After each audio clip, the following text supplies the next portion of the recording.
మాజీ మంత్రి రామనారాయణ రెడ్డి నివాసం వద్ద ఉద్రిక్త పరిస్థితి నెలకొంది. అక్రమ క్వాడ్ స్టోన్ తవ్వకాలపై సైదాపురం వెళ్లేందుకు బయలుదేరిన రామనారాయణ రెడ్డిని పోలీసులు అడ్డుకున్నారు. దీంతో పోలీసులకు మాజీ మంత్రి రామనారాయణ రెడ్డికి మధ్య తీవ్ర వాగ్వాదం చోటు చేసుకుంది.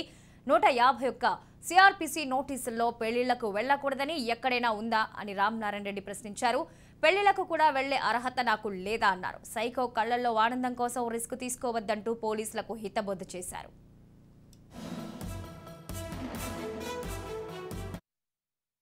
పెళ్ళిళ్ళకి పోకూడదని రాసిందా? ఏమండి సిఐ గారు చెప్పండి, పెళ్ళిళ్ళకి పోవాలన్నా పర్లేదా? మేము పోనీవా? మరి అది చెప్పు ఇది చెప్పు ఏందయ్యా? పోనీనంటే పోనీనని చెప్పు. ఎక్కడెక్కడ పెళ్ళిళ్ళు ఉన్నాయో చెప్పానా లేదా నీకు? ఏం బాబు చెప్పామా లేదా?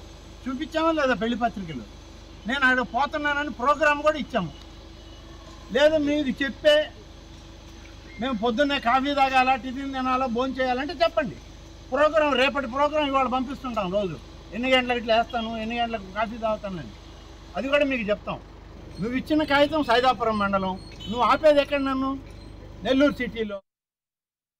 మరింత సమాచారం రిపోర్టర్ చరిత్ కుమార్ అందిస్తారు. చరిత్ కుమార్ చెప్పండి, ప్రస్తుతం సిచ్యువేషన్ ఏ విధంగా ఉంది? ఇంతకీ రామనారాయణ రెడ్డిని అక్కడి నుంచి వదిలారా లేదా? Thank you Mahalakshmi. ఏదైతే మాజీ మంత్రి రామనారాయణ రెడ్డి నివాసం వద్ద అయితే ఉద్రిక్త పరిస్థితులు అయితే నెలకొన్నాయి. పోలీసులు పెద్ద ఎత్తున అయితే చేరుకున్నారు. ఏదైతే నెల్లూరు జిల్లాలో గతంలో ఎన్నడూ లేని విధంగా సైదాపురం, గూడూరు పరిసర ప్రాంతాల్లో, అంటే రాపూర్ ఇలా పరిసర ఈ ప్రాంతాల్లో క్వాజ్ స్టోన్ మాఫియా అయితే యథేచ్ఛగా రెచ్చిపోతుంది. గతంలో కూడా ఈ క్వాజ్ స్టోన్ మైన్స్ అయితే ఉండేవి, కానీ అన్ని కూడాను అక్రమంగా, అంటే అన్ని లైసెన్స్డ్ గా పూర్తిగా కూడా చట్ట ప్రకారం అయితే మైన్స్ రన్ అయ్యాయి. కానీ ఇప్పుడు అన్ని కూడా బుట్ట దాఖలు చేసేశారు. ఎక్కడ ఈ మైన్స్ అధికారులు అయితే పూర్తిగా నిద్రమత్తుల్లో ఉన్నారని కూడా చెప్పాల్సిన పరిస్థితి అయితే ఉంది. దీనిపై అయితే తెలుగుదేశం పార్టీ క్వాజ్ స్టోన్ పై జరుగుతున్నటువంటి అక్రమ మైనింగ్ పై అయితే ఉద్యమానికి శ్రీకారం చుట్టింది. దీనిపై సైదాపురం వెళ్లేందుకైతే తెలుగుదేశం పార్టీ నేతలు ప్రయత్నం చేశారు. ఏదైతే తెలుగుదేశం పార్టీ నేతల్లో మాజీ మంత్రి సోమిరెడ్డి చంద్రమోహన్ రెడ్డి మరియు రూరల్ ఎమ్మెల్యే కోటమిరెడ్డి శ్రీధర్ రెడ్డి కూడా ఇద్దరు గత రాత్రే సైదాపురం వెళ్ళినట్టు సమాచారం అయితే అందుతుంది. వారి కోసం అయితే పోలీసులు అన్వేషణ చేశారు. వాళ్ళకి పోలీసులకు అయితే దొరకకుండా వాళ్ళు వెళ్ళిపోయినటువంటి పరిస్థితి. మాజీ మంత్రి రామనారాయణ రెడ్డి నివాసానికి ఉదయాన్నే పోలీసులు చేరుకున్నారు. 151 సిఆర్పిసి నోటీసులు అయితే ఇచ్చారు. దీనిపై అయితే ఆయన తీవ్రంగా స్పందించిన పరిస్థితి. నేను ఈ రోజు సైదాపురం వెళ్లేందుకైతే శాంతి భద్రతలు అంటున్నారు. నా ప్రైవేట్ కార్యక్రమాలు, నా కార్యకర్తలకు పెళ్లిళ్లు, ఈ శుభకార్యాలకైతే వెళ్లేందుకు నాకు అనుమతి లేదా? ఎక్కడైనా సరే 151 సిఆర్పిసి నోటీసుల్లో పెళ్లిళ్లకు వెళ్ళకూడదనేసి ఎక్కడైనా నిబంధనలు ఉన్నాయంటూ కూడా పోలీసులు ప్రశ్నించిన పరిస్థితి.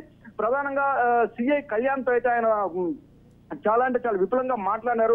అంటే గతంలో మీరు సంవత్సరం రోజుల నుంచి ఇక్కడ విధులు నిర్వహిస్తున్నారు, నేను ఇక్కడ ప్రజాప్రతినిధిని, ఒక్కరోజు కూడా మీరు ఇక్కడికి రాలేదు, ఎప్పుడు కూడా ఇక్కడ మా బాగోగులు ఎలా ఉన్నాయని కూడా మీరు పట్టించుకునే పరిస్థితి. ఈ రోజు ఈ రూపంలో అయినా సరే నా ఇంటికి వచ్చినందుకు సంతోషం అంటూ కూడా సిఐని మాట్లాడినటువంటి పరిస్థితి. పోలీసులందరూ కూడా సమయం పాటించాలి, అలాగే ఏదైతే ఎవరి కళల్లో ఆనందం కోసం మీరు బలి కావద్దంటూ కూడా పోలీసులకు హితబోధ కూడా చేశారు రామనారాయణ రెడ్డి.